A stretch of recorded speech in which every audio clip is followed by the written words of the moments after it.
rush on, down he goes, deep for the end zone, touchdown! Colorado State is in a bowl game for a third straight year. The Rams will take on the University of Nevada in the Nova Home Loans Arizona Bowl on Tuesday, December 29th. The Rams have won 4 in a row, including back-to-back road wins at New Mexico and at Fresno State. Both of those wins coming by a combined 10 points. Let's bring in the color analyst for the Colorado State Rams football team, Brian Roth. Brian, 7 wins in Mike Bobo's first year. That is a school record for a first-year head coach. That's a heck of a foundation from which he can build on for the future. Don't you agree? Oh, absolutely. I think at the end of the season, given how the season played out, you have to be very happy with the 7 wins. And, you know, one of the things that I always look at throughout the course of the season is how does your team go from game number 1 to game number 12 and 13 in this case with the Rams playing in the bowl game, and are you seeing improvement? And I think what you saw here this year is a Colorado State team early in the year trying to figure out what their strengths were, what their weaknesses were, kind of implementing the new system with the new coaching staff.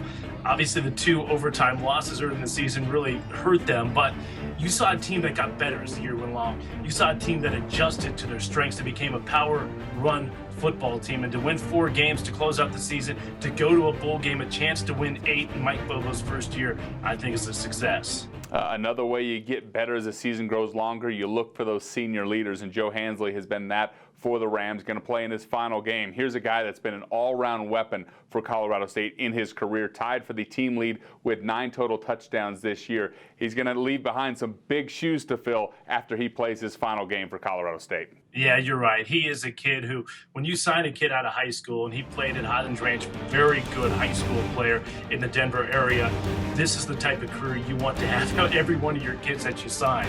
I remember as a true freshman in the Rocky Mountain Showdown against Colorado, you know, big stage didn't affect him. He had a, I think, 34-yard touchdown catch in that contest, and that's a true freshman. And again, he's gone on to have a great career, over 130 career all-time catches. And then just to see what he did last week at Fresno State, you know, Fresno State came out and played well against CSU, and the Rams were back on their heels without Joe Hansley returning 2 punts in that contest. Also had a catch for a touchdown in that game.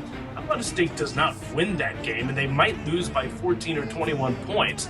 And all of a sudden, that momentum at the end of the year kind of gets killed a little bit. So Joe Hansley will single-handedly won them that football game at Fresno State. He's been a great Ram. Another one of those great Rams, Trent Matthews, unfortunately an ACL tear in the win over Fresno State. He's out for the bowl game. This is a Colorado State team that's taken on a Nevada team that really likes to get up and run, and the safeties are big supporters of that run defense. How much are they going to miss him against Nevada, who's going to try to run the ball against them? Yeah, and that's going to be a big loss, and there's no question about it. And of course, you still have Kevin Pierre-Louis, who's a thumper back there as well. But that is a tandem in KPL and Trent Matthews over the last number of years that Ram fans have really relied on, and that Ram defense have relied on. Both of them are very good against the run. And you talk about one of those consummate professionals in Trent Matthews. You're going to miss him,